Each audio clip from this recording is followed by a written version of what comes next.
હું આ વર્ષે આવી, પણ આ વર્ષે અમારી ટ્રીપ બહુ જ હેક્ટિક રહી.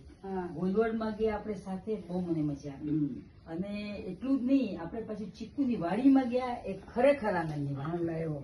અને હવે જો આવતા વર્ષે અમને મોકો મળશે તો ફરી વાર આવશું. આવતા વર્ષે મોકો નહીં મળે તો અમે એના પછીના વર્ષે આવશું. પણ તમે જ્યાં સુધી જીવતા હશો ત્યાં અમે પ્રભુ પાસે પ્રાર્થના કરીએ કે અમે બંને, અમારી હેલ્થ સારી રહે ને અમે આવી શકીએ. બરોબર ને? બરોબર. અને જો તમે આવો તો મારી સાથે આવ્યા હોત તો બહુ મજા આવત. પણ અત્યારે તો હવે તમને બહુ આગ્રહ કરી શકું નહીં, કારણ કે તમારી પાસે જે પાસપોર્ટ છે ને વિઝા છે, બંને વેલિડ છે.